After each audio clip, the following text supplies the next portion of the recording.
নমস্কার। Fragrance of nature আজকে নিয়ে এসেছে একটা নতুন ধরনের ভিডিও। আবার সোশ্যাল মিডিয়া কিছুদিন ধরে তোলপাড়। কি নিয়ে? না সুপার এলনিনো। এই সুপার এলনিনো আসলে কি? ঠিক করে কোথাও গুছিয়ে বলা হচ্ছে না বা কোনো ভিডিও সেরকমভাবে দেখলাম না। তো আমি ভাবলাম যে যদি আমি আপনাদেরকে একটু বুঝিয়ে বলি, আর এমনভাবেই বুঝিয়ে বলবো যাতে 8 থেকে 80 সবাই বুঝতে পারে। তো আমি শুরু করছি। যদি কোনো ভুল হয়, যদি আমার বোঝানোতে কোনো ত্রুটি থাকে তাহলে প্লিজ আমাকে অবশ্যই কমেন্টে জানাবেন। আর যদি আমার ভিডিও ভালো লেগে থাকে তাহলে অবশ্যই ভিডিওটা পুরোটা দেখা হয়ে যাওয়ার পর নিজের বিবেচনাতেই এই ভিডিওটাকে এই চ্যানেলটাকে সাবস্ক্রাইব করবেন। তো শুরু করা যাক। এখন বিষয় হলো এলনিনো কথাটার অর্থ কি?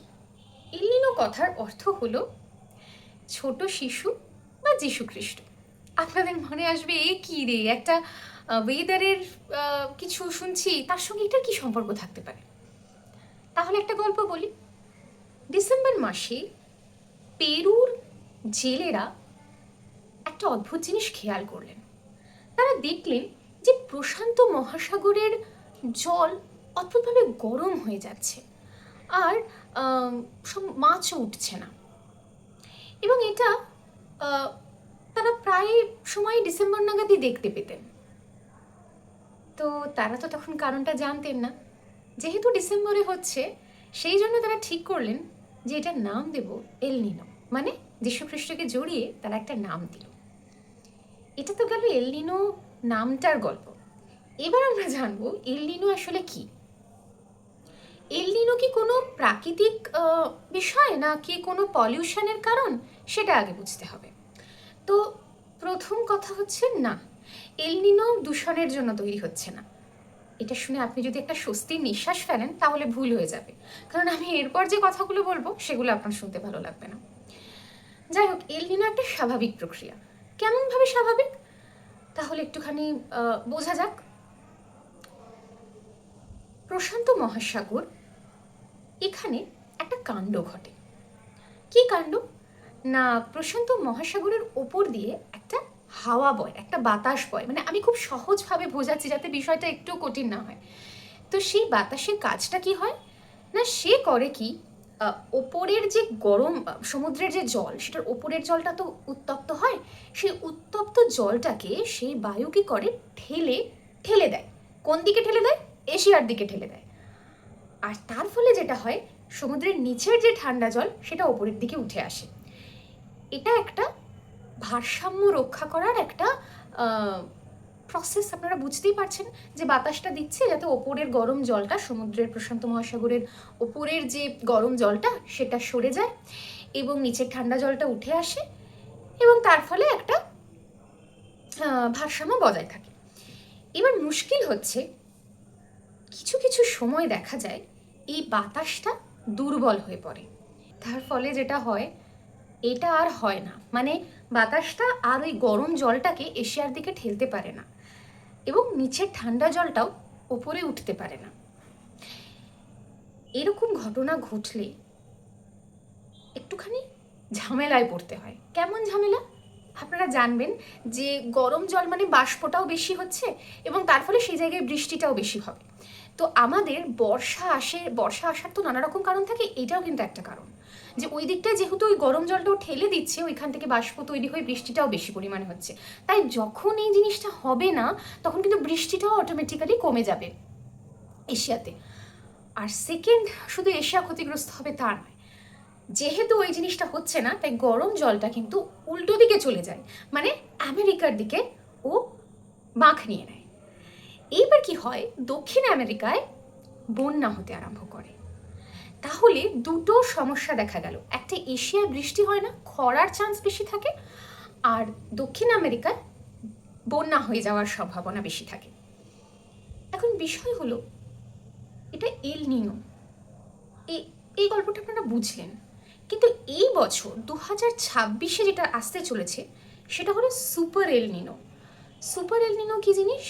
যখন এই বিষয়টা বাড়াবাড়ির জায়গায় চলে যায়, মানে এটা এটা এসেছিল আগে, হয়তো আপনারা সোশ্যাল মিডিয়ায় দেখবেন, এটা হয়তো আগে আগে মানে আগে এসেছিল হচ্ছে 1877-এ, তারপরে 2026-এ আসবে। এটা সুপার এলনিনো, এবং সুপার এলনিনোতে যেটা হবে সেটা হচ্ছে যে 96% বৃষ্টি কমে যাবে, মানে আমাদের এখানে বর্ষা আসবে না এবছর। আর স্বাভাবিকভাবে দক্ষিণ আমেরিকাও ক্ষতিগ্রস্ত হওয়ার কথা, সেখানে বন্যা হয়ে যেতে পারে। তো বিষয় হলো যে এটা একটা প্রাকৃতিক নিয়মে ঘটা দুর্যোগ, এটার সঙ্গে সরাসরি পলিউশনের কোনো সম্পর্ক নেই। কিন্তু সমস্যা একটাই যে এটার সঙ্গে প্রকৃতি পুরোপুরিভাবে জুড়ে আছে। মানে যখন খরা হবে তখন আমাদের চাষবাস সবার আগে ক্ষতিগ্রস্ত হবে।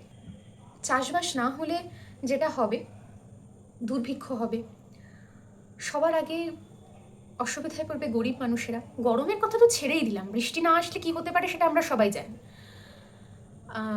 পাশাপাশি জলের একটা অভাব দেখা দেবে। মাছ বা প্রাণী যারা আছে জলের উপরে, জলের নিচে, বা আমাদের চারদিকে যত পাখি, যত ধরনের প্রজাতির যা যা আছে, সবাই কোনো না কোনোভাবে ক্ষতিগ্রস্ত হবে। এখন বিষয় হলো আমরা দূষণ এতটাই বাড়িয়েছি যে তাদেরও আশ্রয় নেওয়ার কোনো জায়গা নেই। মানে পুকুরগুলো বুঝিয়ে ফেলেছি, গাছ কেটেছি, একদম ধ্বংস করে দিয়েছি। তাই এই প্রাকৃতিক দুর্যোগে আমার আপনার চেয়েও বেশি ক্ষতিগ্রস্ত অবস্থায় থাকবে পশু পাখিরা, এবং একদম যারা গরিব মানুষ এবং কৃষকরা। এবার আমার কথা হলো, আপনি বা আমরা কি করতে পারি? আমরা কি কিছুই করতে পারি না? আমরা কি হাত গুটিয়ে থাকবো? না, সেটা নয়, আমরা করতে পারি। একটা কথা মনে রাখবেন যে আমাদের সবারই কিন্তু কিছু না কিছু করার ক্ষমতা আছে। তো কি করব? প্রথম যেটা আমি বলবো সেটা হলো যে জলের অপচয় একদম মানে যাতে না হয় সেদিকে আমাদের নজর রাখতে হবে। মানে আপনারা বুঝতেই পারছেন যে ক্রাইসিসটা কিন্তু জলের দিক থেকে আসবে, তাই জন্য জলের অপচয় যাতে না হয় সেই দিকটা আমরা দেখব। মানে ছোট ছোট ক্ষেত্রে আমরা কল খুলে চলে আসছি, অনেক সময় আমাদের মিউনিসিপ্যালিটির জল আসছে, আমরা একদম র্যান্ডম সেই জল পড়ে যাচ্ছে আমাদের কাছে, এরকম করলে হবে না। আমাদের প্রতিটা মুহূর্তে জল বাঁচাতে হবে, কারণ সামনের দিনে কিন্তু বৃষ্টি হবে না, জলেরই অভাব আসতে চলেছে। ঠিক আছে?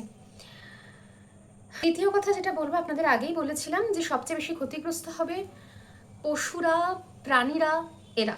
তো এদের জন্য আমাদের কিছু কিছু ছোট ছোট জিনিস করতে হবে, যেমন এদের জল দেওয়া, এই গরমে একটু ছায়া দেওয়া, একটু গাছ লাগানো যাতে এরা কোথাও একটা বাসা বাঁধতে পারে, পাখিদের জন্য, কাঠবেড়ালিদের জন্য, আর পথের কুকুর বেড়াল যারা আছে তাদেরকে একটু খাবার দেওয়া, একটু আশ্রয় দেওয়া, এটা আমাদের করতেই হবে। আর অতি অবশ্যই গাছেদের যত্ন নেওয়া, কারণ মাটি শুকনো হবে, ওদের বেঁচে থাকা অনেক কষ্টের হয়ে যাবে। তাই আপনারা চেষ্টা করুন আপনাদের বাড়ির গাছকে সকাল বিকেল জল দেওয়া, দুবার করে জল দিন। এবং রাস্তাতেও যদি কখনো কোনো গাছকে খুব মানে মানে অসুস্থ অবস্থায় দেখেন, শুকিয়ে যাচ্ছে, সেই গাছকে জল দিন। মানে এখন এরা সবচেয়ে বেশি ক্ষতিগ্রস্ত হবে। প্রকৃতি আমাদের অনেক খেয়াল রেখেছে, এবার আমাদের একটু দায়িত্ব, আমরা এই দুর্যোগের দিনে ওদের পাশে থাকবো। সেই জন্যই ফ্র্যাগ্রেন্স অফ নেচারের এই ভিডিও, যে আমরা যেন ওদের পাশে থাকতে পারি। ওরা এতদিন আমাদের পাশে থেকেছে, এবার আমাদের পালা ওদের পাশে থাকার।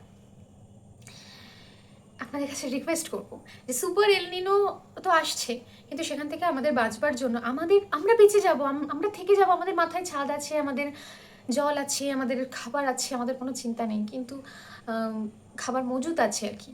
কিন্তু যাদের নেই, যাদের কিছু করার নেই, তাদের, যারা একদম অসহায়, তাদের জন্য ভাবতে হবে এখন। আর দ্বিতীয় কথা যেটা বলবো সেটা হলো যে কৃষকদের ব্যাপারটা, এইটা এখানে হয়তো আমরা সরাসরিভাবে কিছু করতে পারবো না, কিন্তু যারা এগ্রিকালচারের আছে বা এগ্রিকালচার ডিপার্টমেন্টের নানা রকম চাষিদের নিয়ে যারা কাজ করেন, তাদেরকে এটা ভাবতেই হবে যে এই খরায় কিভাবে চাষের জমিতে জলের ব্যবস্থা করা হবে, বা কিভাবে জল ধরে রাখতে হবে, সেই ধরনের জিনিসগুলো তাদেরকে নজরে রাখতে হবে। আর দেখুন, যেখানে গাছপালা থাকবে সেখানে যতই এলনিনো সুপার এলনিনো যাই আসুক না কেন, একটু হলেও বৃষ্টি হবে। আমার বাড়ির এখানে পরশু বৃষ্টি হয়েছে, আজকেও বৃষ্টি হয়েছে। তো বিষয় হলো যে হ্যাঁ, বৃষ্টি হয়ে ঠান্ডা হচ্ছে না, কিন্তু বৃষ্টি হচ্ছে। তো এই বৃষ্টির জল আমি খানিকটা খানিকটা তুলে রাখছি, এই কারণে, কারণ বৃষ্টির জল গাছেদের জন্য খুব উপকারী। আমি পরে আমার গাছেদেরকে এটা গিফট দেবো যখন একদমই বৃষ্টি হবে না সেই সব দিনে। তো আপনাদেরকেও সেটা বলবো আশপাশে গাছ লাগান, যত ছায়া থাকবে ততই গরম আমাদের সহ্য করার ক্ষমতা থাকবে, ঠিক আছে? আর একটুখানি সেন্সিবল হন, শুধু নিজের কথা নয়, আশপাশে সবার কথা ভাবুন। সুপার এলনিনোকে আমরা ঠিক পার করে দিতে পারবো, কিন্তু সেটা যেন দুর্ভিক্ষের আকার না নেয়, তাতে যেন অনেক পশু পাখির প্রাণ না যায়, সেই দায়িত্বটাও কিন্তু আমাদেরই নিতে হবে, ঠিক আছে? তাই আজকের ভিডিওটা এরকমই। জানি না আপনাদের কতটা বোঝাতে পারলাম বিষয়টা। যদি কোনো জিজ্ঞাসা থাকে প্লিজ আমাকে কমেন্ট করবেন, আমি খুব আশা করি। আর অনেক অনেক ধন্যবাদ। সুস্থ থাকুন, ভালো থাকুন। সুপার এলিনো ঠিক আমরা উত্তর দেব, যদি আমরা একটু সেন্সিবল হই, ঠিক আছে?